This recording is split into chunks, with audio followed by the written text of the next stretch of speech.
এক ৰজা দুজনী ৰাণী আছিল। তেওঁলোক দুয়ো গৰ্ভৱতী হ'ল। এদিন দুয়ো ৰাণী সন্তান উপজিল।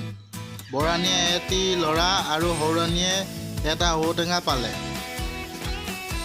সৰুৰাণীয়ে তেওঁ ঔটেঙাহে এটা উপজিল দেখি বৰ বেজাৰ পাই তাক চোৱা পাতত দলিয়াই পেলাই দিলে। কিন্তু দেখা গ'ল নিতৌ ৰাণীয়ে কাম কৰিব আৰু শুব সময়ত সেই ঔটেঙা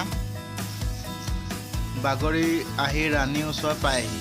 ৰাণীয়ে কান্দি দলিয়াই পেলায়। সি আকৌ বাগৰি আহি ৰাণী কাষ পায়হি।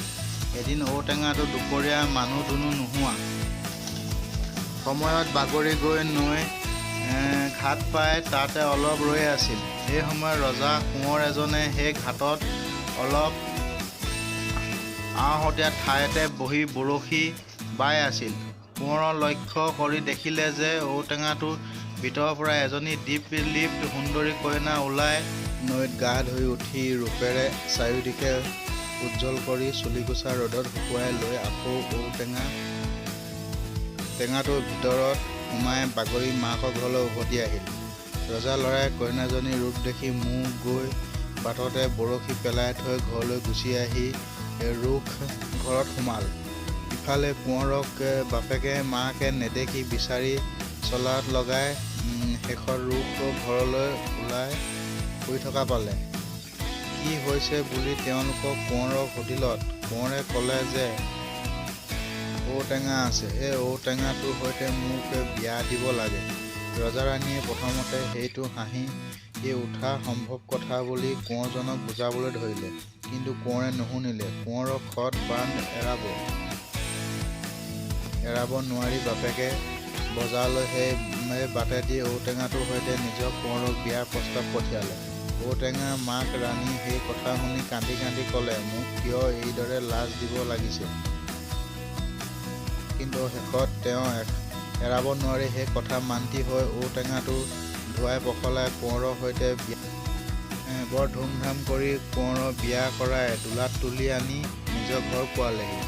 ৰাজকোঁৱৰে ঔটেঙাৰ সৈতে একেটা শোৱনি ঘৰতে থাকিল। ৰাতি কোঁৱৰে খাবলৈ অনা যিমান ভাত দিয়ে তাৰ এভাগ খায় আৰু এভাগ থৈ দি শুই থাকে।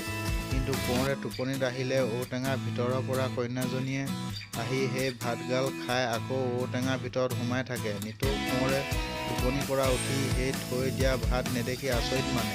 কোঁৱৰে ইয়াৰ কাৰণ বুজিব নোৱাৰি সদায় দুখ কৰি আমন জীৱন গৈ বহি থাকে। এদিন এজনী মগনীয়া বুঢ়ী কোঁৱৰৰ ওচৰলৈ চাউল মাগিবলৈ আহিছিল।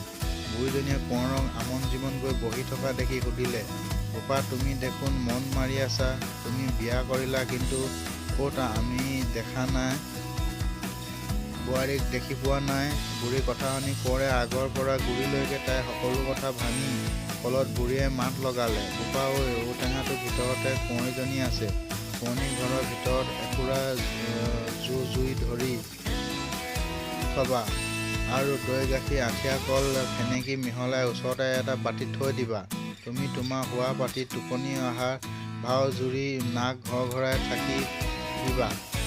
তোমাৰ টোপনি আহিছে ভাবি যেতিয়া সেই ঔটেঙাটোৰ পৰা ছোৱালীজনী ওলাই ভাত খাবলৈ আহিব তেতিয়া তুমি ততালিকে উঠি সেই ঔটেঙাটোৰ জুইত দি পুৰি পেলাবা। কিন্তু তেতিয়া দেখিবা যে ছোৱালীজনী ঠাঁচকৈ মাটিত পৰি গৈছে। তেতিয়া লৰালৰিকৈ সেই বাটিৰ পৰা দৈ গাখীৰ আৰু আঠিয়া কল আনি তাইৰ মূৰত ভৰণ দিবা। দিলেই তাই জ্ঞান পাই উঠিব বহিব। বুঢ়ী বুদ্ধি শুনি কোঁৱৰে ৰং পাই বটা দি বিদায় দিলে আৰু বুঢ়ীয়ে সেই ৰাতি কোৱা কথামতে কৰি ঔকুঁৱৰীক লাভ কৰিলে। কোঁৱৰৰ বাপেক মাকে পিছদিনাখন দেখে বোৱাৰী দেখি তেওঁলোকৰ মনত আনন্দ নধৰা হ'ল। বিয়নী ৰজা-ৰাণী এই বাতৰি তেওঁলোকে কেনেকৈ পঠিয়াব, তেওঁলোকৰ মনত মহা ৰং মিলন। আকৌ তেওঁলোকে মহাপয়ো ঘৰেৰে জীয়েক ঔকুঁৱৰীক কোঁৱৰলৈ বিয়া দিলে।